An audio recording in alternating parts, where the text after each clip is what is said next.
Isa ka rin ba sa mga naghahanap na gumagawa ng sticker sa Facebook? Aba kung oo, ay para sa iyo itong video na to.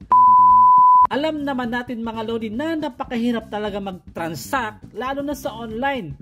Maraming scammer ngayon mga lodi, di ba? Pero itong page na sasabihin ko legit na legit mga lodi. Bago pa man yon, hayaan nyo muna akong ipakita sa inyo ang napakagandang gawa nila na sticker through online transaction lang. Okay? So buksan natin mga lodi.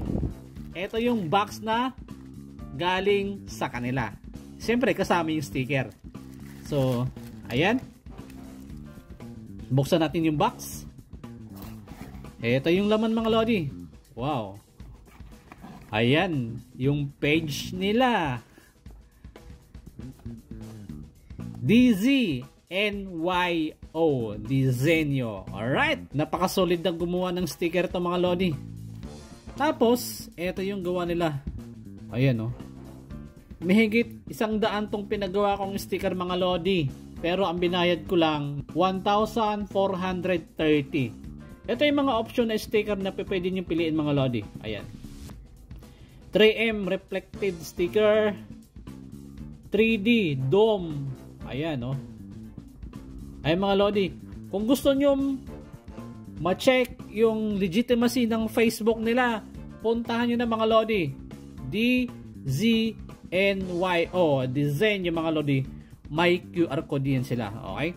So ay mga lodi, itong pagpapagawa ko sa kanila ng sticker through online lang. Nag-message lang ako sa kanila sa Messenger.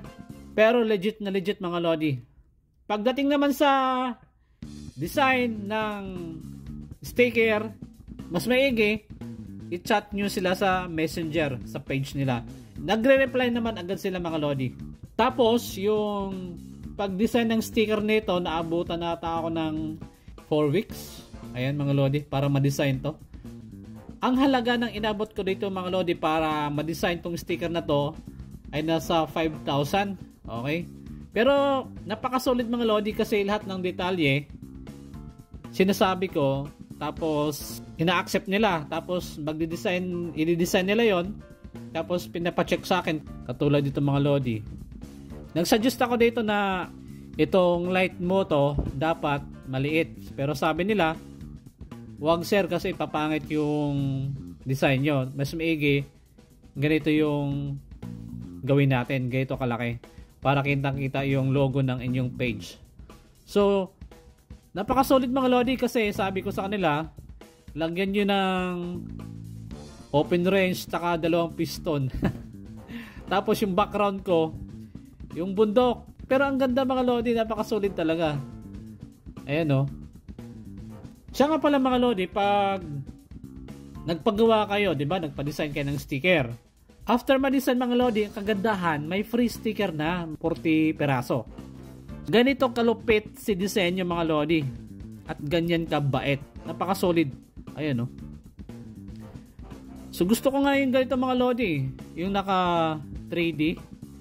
Ito, 3M, reflectorized. Kaso medyo mahal ata ito. Di ko kaya pa eh. Ganda oh.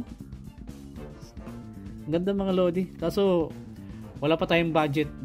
Malay natin soon magkakaroon tayo ng budget. Papagawa tayo ng ganito. Napakaganda eh. Para siyang alam mo yung sa Jollibee. Yung nilalagay sa uniform. No? Napakaganda.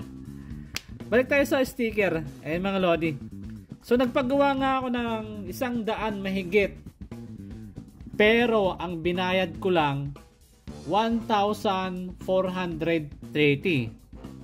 Dito yan sa disenyo mga lodi ah. Pero kapag nagpagawa kayo sa shop, ang isang sticker na to ay nagkakahalaga ng 25 to 30 pesos. So i-compute natin mga lodi. So ipalagay natin 100 times, oy sobra, 100 times 30. So magkano lahat? 3,000. O di ba? O. Dito sa kanila 100 mahigit piraso, 1,430. 430 lang. Ganito kalupit at ganito kababa si disenyo. Solid. Grabe pa yung gawa nila mga lodi. Wala akong masabi. So, ano pang inaantay nyo? Puntahan nyo na yung page nila. Disenyo. Ayan mga lodi, yung sticker na gawa-gawa nila. O, diba? Ayan yung mga sticker na mga lodi. Napakarami dito. Ayun, oh. Baka andyan yung mga sticker ng mga lodi. Oh. Ayun, napaka-solid. Yung sticker natin wala pa dito. Baka naman, disenyo. Isama mo na dyan yung akin. Alright, so yun lang mga lodi. Ride safe and God bless. Bye-bye.